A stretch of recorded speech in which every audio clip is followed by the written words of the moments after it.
Europe 1. Une info, une enquête, un défi. C'est le challenge Vernus. Pardon Paul, on éclate de rire parce que on est encore dans l'avion entre Cuba et Paris et Cuba, parce que Pierre a un peu râlé dans l'avion aussi. Non, il y avait trois classes, il y avait trois parmi nous, c'était une vingtaine, et il y en avait... On était 25 quand même, hein. 25, si j'aurais su. Alors, je croyais qu'on était 7, déjà je me disais, putain, bon, 25. Alors, il y en avait qui voyageaient en classe économique, d'autres en classe, comment ça s'appelle le deuxième? Premium, c'est déjà, alors là, c'est vraiment... Alizé. Alizé, d'une pauvreté. Et d'autres qui voyageaient en première. Comment t'appelles? En business, pas en première, en business. En business, c'est ça, en business. Moi, évidemment, qui suis beaucoup plus riche que les autres, pour ne pas me singulariser, je voyageais en classe économique. Mais tu étais avec qui? Vous étiez combien? En classe économique, on Avec toute l'équipe. Non, il était avec Beaugrand. Non. Avec Beaugrand. Non, Beaugrand, après, il est venu avec nous, il y avait une place de libre. Beaugrand était surclassé. Et pas Pierre. Ah merde. C'est moi qui avais demandé cela parce Oui, tu as que raison. c'est le seul endroit où il y a vraiment de la place pour les jambes. La classe éco, bien sûr, c'est connu. Là, tu vas la fermer, toi. Il faut être sur une sortie de secours en classe économique.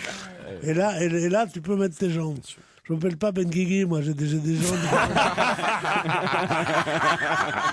On m'appelle la Marlène Dietrich du Maghreb.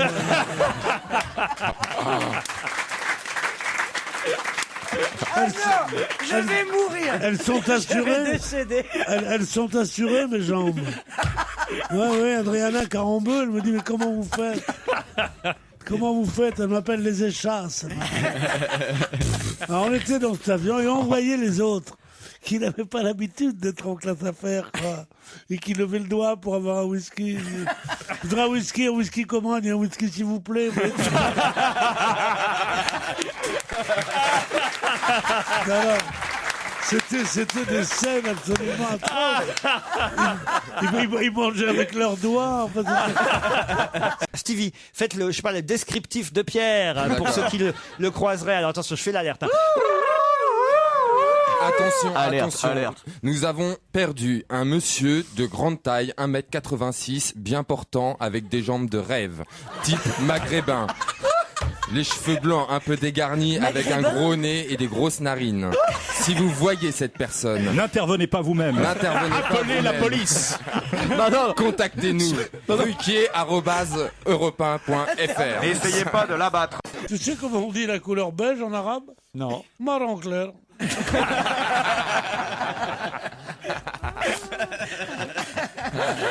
La Tour Eiffel, à ses débuts, n'a-t-elle pas suscité elle aussi des critiques? Si on devait tenir compte des avis des uns et des autres, on ne ferait rien. Qui a dit ça? Pierre Cardin? Pierre Cardin, à propos De la tour qu'il veut faire construire à Venise? Excellente réponse de Jérémy Michalak, et bravo. En effet, il a présenté au moment de la Biennale d'architecture, il a 90 ans déjà, Pierre Cardin. Oui, il commence à être grand. Son futur Palais Lumière, c'est ainsi que ça doit s'appeler. Il dit, vous savez, quand on a construit le Campanile place Saint-Marc, avec ses 100 mètres de hauteur, les Vénitiens n'étaient pas forcément pour non plus. Bon. Il y a un campanile place Saint-Marc. Mais non, pas un... Mais pas un hôtel. Pas l'hôtel. C'est vachement bien, c'est un 3 étoiles. On parle de bâtiments modernes, on parle de la nouvelle construction, et toi tu me dis ils ont bien fait un campanile place Saint-Marc. Et au Caire, il y a un Ibis.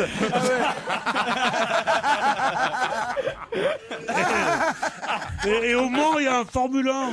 Mais le Campanile, vous y êtes monté, je vous y ai fait monter. Mais je sais, mais j'ai pas compris. Non, l'hôtel, en revanche. Tu lui as dit.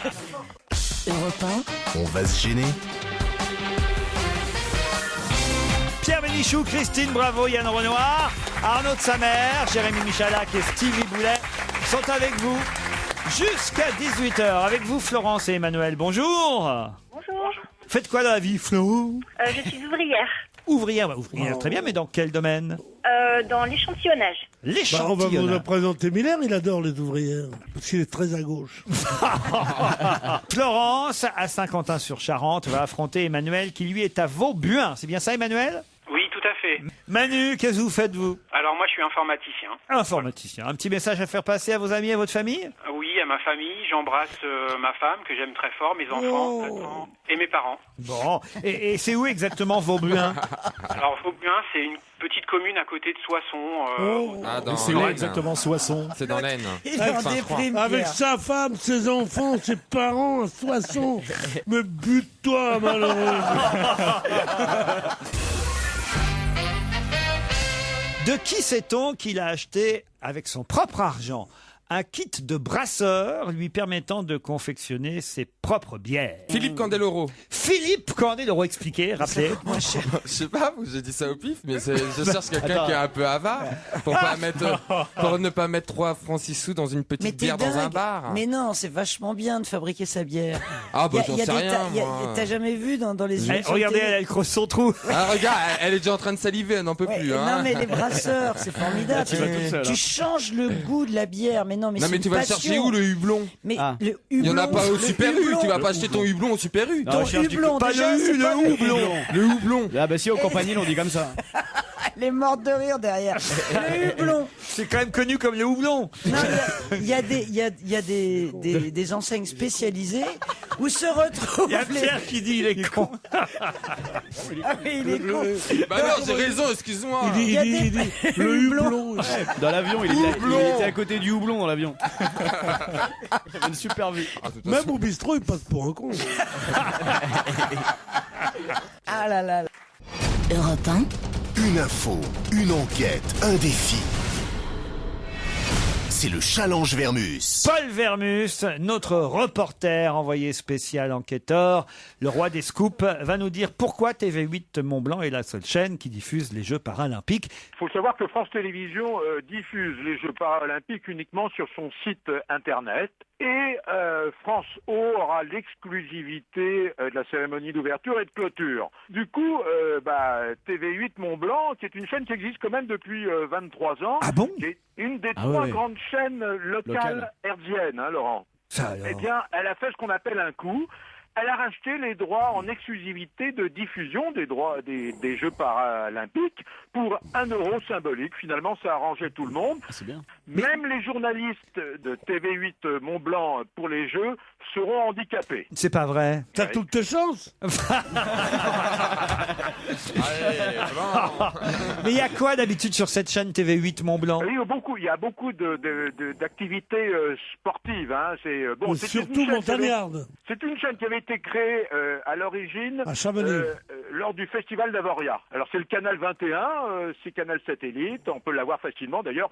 70... Moi je l'ai pas, je crois pas que j'ai TV8 Bah, si vous Mont-Blanc. l'avez, moi je Si, l'ai. si. Alors, je vois pas Mais sur pourquoi quelle vous l'avez pas. chaîne? Vous êtes sur quoi? Sur TV, 48, tu dois aller 53, sur dans les... Alors sur une canal box 48 et puis T'as une box 70% des foyers. Quelle marque c'est ta télévision? C'est quelle marque Mais on Non s'en mais c'est fout pas de la marque de la S'en télé. fout de la marque, c'est- l'abonnement. C'est Sony? Oui, Sony. Alors, Non mais Sony, y a pas. l'abonnement box. Moi, il y a une dame un jour qui m'a dit on vous voit plus à la télé. Je dis oui, c'est bien. Elle me dit on vous voit plus. Je dis non, de temps en temps quand même. Plus jamais. Elle me dit elle m'énervait à la fin. Je dis non. Moins qu'avant, mais. Et elle me dit, mais non, plus jamais. Je dis, mais qu'est-ce que vous avez comme télévision? Dit une Philips. Je dis, chez Philips, il ne me passe jamais. alors elle me dit, c'est vrai? J'ai failli faire un procès. J'ai dit, bien, vous auriez dû. Et après, elle revient, elle me dit, ma fille a une Sony. Vous passez, là? Je te jure que c'est authentique. Vous êtes con, Pierre. Mais non, je te jure que c'est vrai, c'est au marché de La Rochelle, marché de la Palisse. Ah vache. J'ai vu un type, il est incroyable. Arnaud Assoumani, qui est en triple saut et au 4 x 100 mètres, a déjà eu une médaille à Pékin et va peut-être même participer au prochain JO en tant que valide. Ça dépend de ce qu'il a comme handicap. Non, pas un Français. C'est ce qu'il a comme handicap. Il lui manque un bras. Si c'est seulement C'est un... tout. Il manque un bras. Ah Ah bah, ouais, il manque ça un sert bras à et rien. les jambes, ça marche, non? Oui, ça sert à... Bah, puis bientôt, ils mettront aussi un mec qui a un ongle incarné. Je vous signale qu'il n'a pas de bras avant gauche. Mais quelle On pourriture. veut de vrais handicaps. Laurent, Le mec, il a qu'un bras, bah oui, il a deux jambes. Qu'est-ce qu'il fait? L'haltérophilie? Non! Ça serait trop facile. Il fait de la course à pied, le mec. Alors, moi, non, quand même. L'autre jour, il montrait à la télévision ceux qui ont un handicap psychique. Psychique. Oui, oui. C'est-à-dire, ils sont... ouais. Mais ça t'empêche pas de jouer au ping-pong. Non, mais vous avez raison, quelque part, au fond. Mais non, mais c'est pas con. Il y a des mecs qui sont là d'ailleurs pour vérifier le degré d'handicap et il y a de la triche dans les jeux paralympiques. Mais je te jure, des faux aveugles. et ils ont gaulé. Attends, mais écoute ça, c'est énorme. Ils ont gaulé une nana aveugle qui a gagné une course de sprint et qui, en passant la ligne d'arrivée, elle a regardé le tableau avec le temps et elle a levé les bras, elle a éclaté de joie. Non, c'est pas vrai. Alors qu'elle était censée être Mais aveugle. c'est pas que par catégorie. C'est comme pas... Gilbert Montagnier chez les chanteurs, ça. Non, mais pour être sérieux, évidemment que c'est un handicap quand on n'a qu'un bras, même si on fait du triple saut et même si on fait du 4 fois 100 mètres et que c'est avec les jambes qu'on participe à ce genre de... Pour l'équilibre, On s'équilibre Pierre. avec les bras, ouais. On s'équilibre avec Ouais, les mais bras. on est plus léger. Ouais, mais je vous signale- Non, mais c'est vrai. Bien sûr, tu prends moins le vent. Ah bah dis, un fémur ça pèse. Enfin là, c'est pas un bras qui lui manque. Enfin, c'est un bras. Attends, un avant-bras dit, ça pèse du poids. Non, mais c'est pas con, on va leur rajouter du poids. On va les lester avec un truc. On va les lester. On va mettre des ceintures de plomb. Non, mais ils leur attachent les jambes, hein, les gars. Mais Ils courent avec vous- des ceintures. Hein. Mais vous ne respectez rien. Ah bah dis donc quel kilo.